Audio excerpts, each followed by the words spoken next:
All right, folks, welcome to Table Talk here at the Philadelphia Sports Table Podcast Show, the longest-running weekly Philly sports podcast show in the world, over 12 and a half years strong. It's a cool one outside, folks. We've got our good friend Harrison Grimm from LibertyBallers.com. He's wearing a cap. I'm wearing a sweatshirt, for God's sake. You never see this stuff here on the PSD Podcast Show. It's the world we're living in here in Northeast section of the United States here.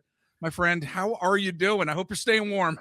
I'm snowed in at the time in which we are recording this. It's a weird day too, because if you look behind me, I got the Sixers on right now. The Sixers are playing right now. I know. We're recording this at 3:45 p.m. Like on a weekday, it's just a strange day, on Monday. Strange circumstances. Yes. Yeah, we're snowed in. It's just complete chaos, but always good to chop it up with you, talk Sixers, Absolutely. NBA. There's no shortage of topics. So Absolutely. I'm excited to dive into it. Look, you're talking about weird stuff going on here. First topic I want to dive into with you before we get into any Sixers talk, because I wanted to get your thoughts on the Giannis situation that is happening with the Bucks. I mean, it is so incredibly bizarre, and I love seeing a team that, quote, should be more dominant just completely falling by the wayside because their superstar is just either not happy or there's discord going on. So little background, there's some obvious tension going on behind the scenes out in Milwaukee. Now, Giannis has said that he has another calf injury. He self-diagnosed himself here without consulting with the Bucks trainers and the staff. I don't know. Can he do this? Is he allowed to do this? And like, what are the repercussions of this going to be? I mean, he definitely seems to me, Harrison, fed up with the season, but man, this kind of behavior certainly isn't endearing him, I think, to the organization from a long-term perspective here. What are your thoughts about this whole situation, what we've seen from Giannis? Yeah, and whenever you have a big name request out of a situation, you're always going to see him kind of act up or act in a different manner that you haven't seen in past years. Even a guy like Giannis who's been with Milwaukee basically ever since I've started following the NBA. He's been there and obviously led them to a title, solidified his status with that franchise. But it's really been a turbulent season out that way. They made headlines when they waive and stretch Damian Lillard, one of the probably more shocking things I've seen in my 9 years of really closely following the NBA. Obviously, they pivoted to Miles Turner and some other, I don't want to use the word misfit, but strange collection of talent. They have Kevin Porter Jr. there. Ryan Rollins has been a silver lining. It's just been a really turbulent season. They're out of the play-in picture. Now you have Giannis hurt again, and I'm glad you brought up the self-diagnosing because I've never seen a player give a timeline before getting looked at or getting an MRI. Now Giannis had an injury similar to this a few weeks ago, and maybe it is that similar, but with all the circumstances, it's hard not to look at that and raise your eyebrow. Absolutely. I can imagine the training staff being like, they're hearing his interview and they're like, wait, he's got an MRI. Did you sign off on that? No, I didn't sign off on that. Wait, he's getting an MRI? What's going on here? Yeah, and typically when you see that type of thing, like I think Wemby did it earlier in the season when he got hurt and he was like, I'm playing in like the next game, which is in a day or two. And that's typically a guy trying to play. Obviously, Giannis is going to be out for a few weeks here, maybe even more. So we'll see what happens with that.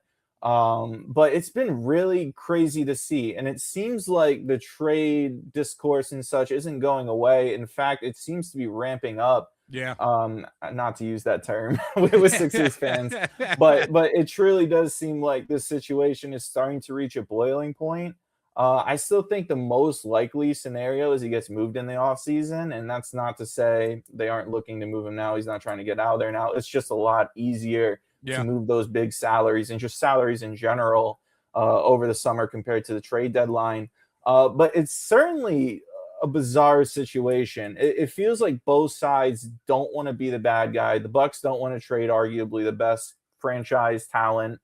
Giannis obviously doesn't want to be the bad guy and demand out. And you're just kind of at this standstill here. And I've seen some Milwaukee people talk about like a soft tank, kind of what we saw from the Sixers last year, albeit they were legitimately hurt. And the Bucks are more or less banged up as well. So maybe that's an alternative. Maybe you just ride out this season, rack up some L's, and you can get a high draft pick. That's certainly a possibility, and that's honestly what the Bucks need at this point, because there's no tangible single move that's going to get Giannis the help that he needs to seriously compete there, unless it's coming in the draft with some of these big name draft prospects. So there's so many different ways this situation can go.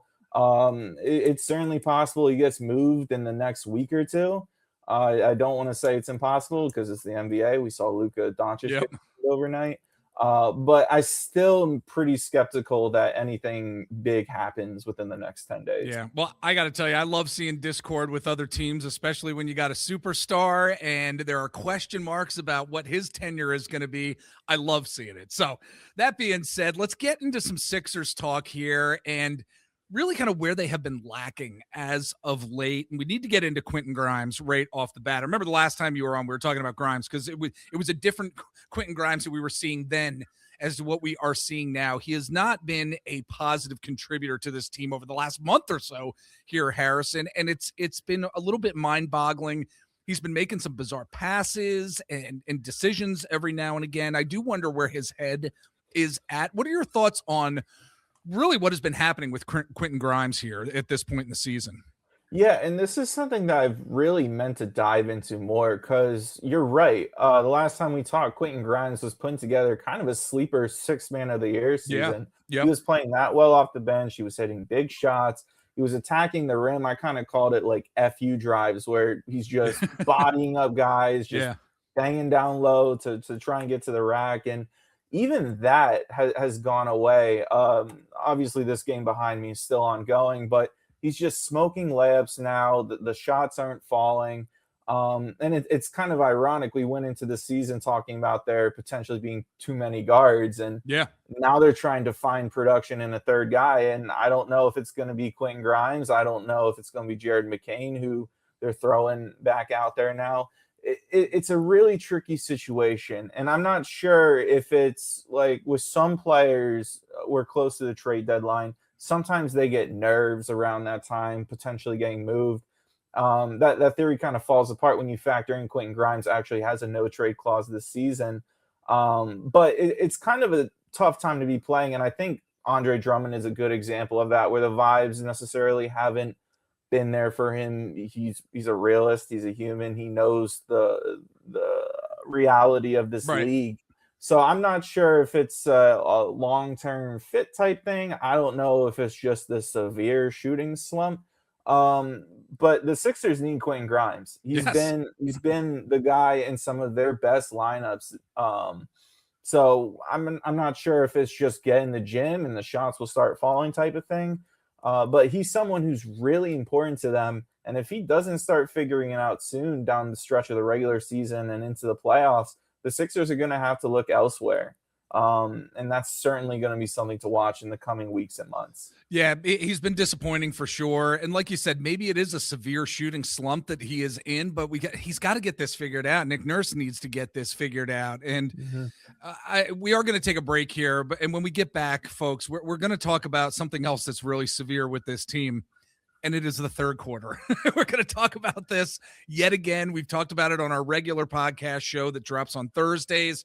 But we are going to take a break. When we get back, we got more talk with Harrison, a lot more Sixers talk coming your way. All right, we are back with Harrison Grimm from LibertyBallers.com. And as we're talking about this Sixers team here, Harrison, like the one thing that I'm I think we are all consistently baffled by is the third quarter.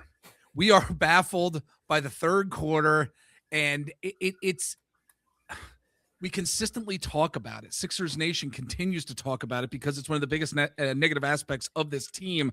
Level of the play in the third quarter, game after game. The Sixers collapse against the Knicks this past weekend really does, I think, highlight the sheer scale of this problem. And frankly, it's the direct reflection of a coach's ability to navigate a difficult situation in game here. I mean, that's inevitably what this is coming down to, in my opinion, and a lot of others as well. I've been a huge Nick Nurse fan during his tenure here in Philadelphia, but how does he need to address this in the coming weeks and months with the third quarter woes. I know it's not easier. It would have been figured out at this point, but what are your thoughts here, man? Yeah, it's really difficult to read. I'm not sure if it's like a lack of preparation thing, because typically halftime is where you see teams really start to make adjustments. And Yeah. you're referencing the Knicks game. I think that's a perfect game, fresh in our memories. Joel Embiid was cooking in that game, and he had a phenomenal first half. I think he had 28 points in that first half. Everybody and their mother knew the Knicks were going to start blitzing Joel, offering more help just to get the ball out of his hands, make other guys step up. And that's exactly what they did. And the Sixers just looked ill prepared from it. And I don't know if that was the type of game where some of the guys just expected Joel to carry them to a victory, because it certainly looked that way for certain portions of it.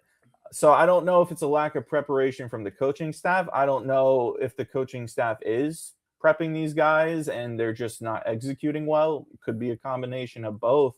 But yeah, this has been a reoccurring issue. And with that Knicks game specifically, that third quarter stretch, it was like 6 minutes or so, was really what defined the game. Yes. They had a good first and second quarter. They even had a solid fourth quarter after that, but they lost by 3 and it was enough to sink them. Yeah. So the Sixers really need to figure out ways to just set up their guys easy and prepare for the adjustments coming out of halftime. And I don't know if you do that with some basic half-court sets. Again, that falls apart if the players just aren't executing, which if the players aren't executing, it's important to ask why, because this has now been a 3 to 4 month issue. This is nothing new, but it's certainly a focal point in the Sixers season, and it has been the reason that losses have been piling up, especially at home. I'm not even kidding. If they had this figured out, they might be like the number 2 or number 3 seed team in the East at this point. You know, I think that if it was as easy as, you know, some folks, you know, online say that it is, and I'm not meaning to, by any stretch of the imagination, thinking that it's easy fix at all, but it just seems that something has to give. You can't keep doing the same things over and over. Have you seen Nick Nurse coming out of the half doing something different? At times I have seen him doing things differently, you know, whether it is lineup, whether it is, you know, how they're attacking, but I just, something has to give. Yeah. And I've certainly seen adjustments on the defensive end in terms of the Sixers coming out of halftime. It really just comes down to the offense. And this is something I'm kind of being a dead horse here, but it's kind of the pitfall with Nick Nurse's offensive system, where these guys just kind of do what they want, lean into the things they do well. And while that's good, maybe from an individual standpoint, depending on the game and the context within it, that can be a bad thing. So I don't know if it's something that is easily solved if you swap Nick Nurse out and another coach in. And even if it is, I certainly think there's some areas that Nick Nurse has done well in. Yeah. I know him and Kelly Oubre have kind of been the fall guys this season. But I thought Nick Nurse coached a tremendous game in the Rockets game a few nights ago. I thought he did a tremendous job against Kevin Durant, forcing 8 turnovers on him. And listen, Kevin Durant and talents like Kevin Durant are going to get theirs. It's all about making it hard on them. And that's what he did. So, you know, it's a difficult thing to see. I don't know if it's going to get solved at this point in the season. Like I said, this has been a reoccurring issue. It really just comes down to limiting the lackadaisicalness, the sloppiness coming out of halftime. And that falls on the coaches, and it also falls on the players as well. Absolutely. All right. Well, moving along here, we got to get into one Joel Embiid, who you mentioned. Boy, like what a great game against the Knicks. And just want to discuss what he's been looking like as of late. I mean, the phrases that we were all using at the beginning of the season, it's over. He's done. I mean, these were prevalent back in October and November. And now here in January, he is looking really damn good here. I mean, in the past 11 games, I think he's averaging 28.2 points per game. Embiid is looking like the old Joel Embiid, and I'd hesitate to say that. And Embiid looking like this and staying healthy is quite the stretch, but not too many folks thought he'd be able to reach this level that he's currently playing at. So I think he's defied the odds in various ways here this season as we're in January, towards the end of January here, heading into February. How do you assess, Harrison, where or what we've actually seen from Joel Embiid this season? And I guess what the realistic expectations are and really should be for the remainder of the season.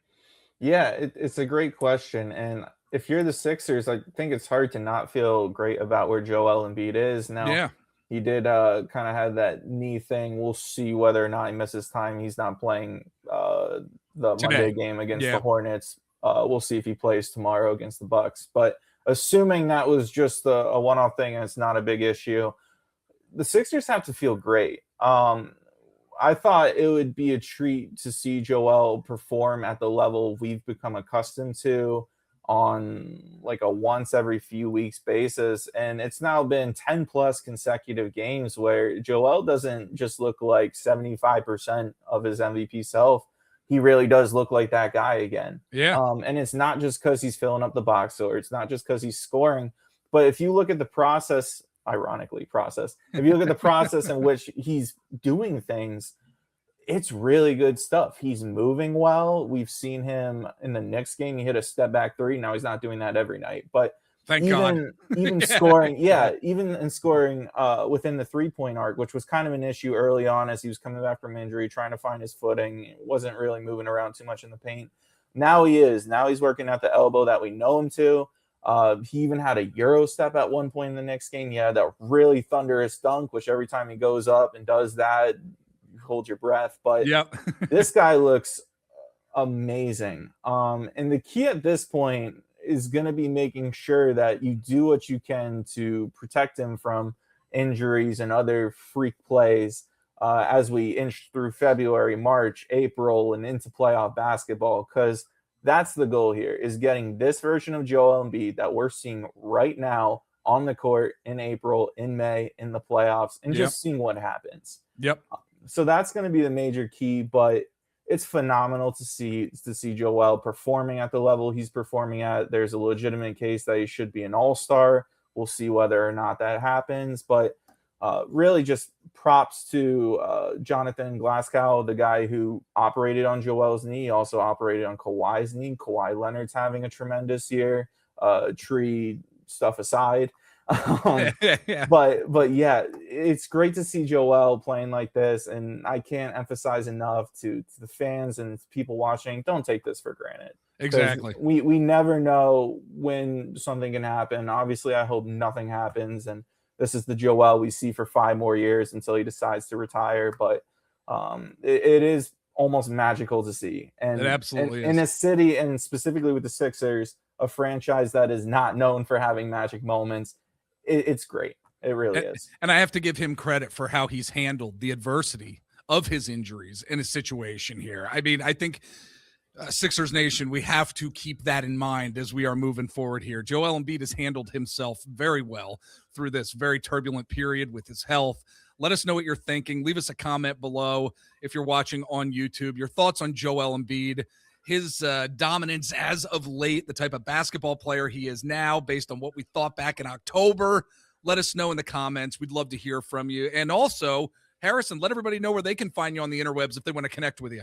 Yeah, absolutely. You can follow me at Harrison_Grimm with 2 M's on Twitter. I'm also over on Blue Sky. If you just search at my name, Harrison Grimm, again with 2 M's. I'm over there as well. I post all my work, live tweet as many games as I can. Would greatly appreciate it. All right, folks. We are going to take one more break, and when we get back, more Sixers talk coming your way. All right, we're back with our good friend Harrison Grimm from LibertyBallers.com. And as we're moving along here, I was getting on Nick Nurse before, but I also have to give him a ton of credit for finding, quite frankly, some bench time for Tyrese Maxey, who is being asked to often play 40-plus minutes per game. It's freaking crazy. A lot of us in Sixers Nation saying, my gosh, we gotta get Maxey some more bench time because he's gonna end up injuring himself. Nick Nurse has gotten him that as of late. As the team gets healthier, Harrison, they should be able to scale back Tyrese Maxey's usage. So this is something the team needs to balance, of course, as Maxey has proven to be a superstar in this league. Would you agree with that? Yeah, I certainly agree that he's averaging, I think, just a hair under 40 minutes per game, and Yeah. that's that's a lot. I think the last Yep. guy that comes to mind that I can remember playing that much over an extended season was like Fred VanVleet in Toronto, which ironically is Nick Nurse again. Yeah. So I would love to see those minutes trend down. I mean, Tyrese Maxey at this point is arguably their best player. If not, he's really close to it. And those guys just play a lot of minutes. And Tyrese is also lighter, kind of weight wise. So you worry about kind of wear and tear on the body less as a guard, but still, you want to make sure you're managing that and he has enough gas to really go in the postseason. And that's going to be a really important area to watch. Kind of post deadline, we'll see what they do, whether they bring in another guard, new guys to kind of help with that. But it goes back to what we were talking about earlier with Quentin Grimes and Jared McCain needing to figure things out, because guess who's going to be on the floor when Tyrese Maxey isn't? It's going to be one of those two guys, and also VJ Edgecombe. So those guys need to figure it out. If not, they got to get somebody in here who can spell Tyrese Maxey. Hopefully get those minutes down to closer 36 to 37. I'd even feel a lot better. And yeah, it's only like a 3 to 4 minute difference, but when you go game by game, it adds up quite quickly, and it does make a difference. Absolutely. All right, buddy. Before we let you go here, I want to ask you about, and I know it's pretty general because there's still about 20 games left in the season for many teams. Wondering which teams in the East do you think are kind of sneaky at this point that may end up making a run towards the playoffs here? What are your thoughts? Yeah, I mean, the Eastern Conference playoff picture is just insane. And it's crazy. If you follow the standings after every 6 years game, they move up, then they move down, then they're in playing territory. Yep. They're everywhere. The East is just very chaotic. In terms of teams that I think could surprise some people, I'd probably have to go with the Toronto Raptors. Okay. I think they're extremely well coached. I think Darko should be in the Coach of the Year running. It's kind of insane he's not a favorite. He's working with so much on-ball talent. Scotty Barnes, RJ Barrett, Brandon Ingram, even Colin Murray Boyles is an on-ball talent to a certain extent. And he's not only made these guys work, but they've actually gelled together really well. And they hang their hat on the defensive end, where Scotty Barnes is turning in what I think is a defensive player of the year caliber season. Colin Murray Boyles has shined. Tyrese Maxey's old backcourt mate, Emmanuel Quickley, is really starting to find his footing. You know, we'll see what they do at the trade deadline. They're kind of a team that's been in a few rumors with AD, Ja Morant. I don't think Ja Morant's really the answer there. Probably not AD either. Yeah. But that's a team I think that could really surprise some people. Unfortunately, the Boston Celtics are another one where they're just really good. And it's amazing. Yeah. And they've taken a step back talent-wise in this kind of gap year, if you will. But Jaylen Brown has really answered the call. Derek White, albeit his shooting percentages are down, is still a tremendous 3-and-D type of guard. They're certainly up there. And then you have the Detroit Pistons, which aren't really necessarily a sleeper team, but I do think there would be quite interesting if they decide to make a win now move at the deadline. Yeah. Getting maybe another perimeter scorer like Michael Porter Jr. would really make things interesting, because right now it's essentially Cade and a lot of defense. Right. And while I think that is a recipe for winning, it is a proven recipe for winning for the regular season. I'm not sure how viable that is in the postseason, where Cade's just constantly getting chased around by two different guys. So maybe they go out, get a guy like Michael Porter Jr., and all of a sudden, I think you're looking at a really interesting situation with a wide open Eastern Conference. We'll see what happens with Jason Tatum, if he really comes back or not. But those are the three teams I think people should probably pay more attention to when it comes to coming out of the Eastern Conference. Gotcha. Boy, good stuff. Good stuff always, folks, from Harrison. Again, Harrison Grimm from LibertyBallers.com. Love talking to you, buddy. Really appreciate you taking the time. Come back, join us. Love to talk more Sixers with you, my friend. Absolutely. Let's do it. Thanks for having me on.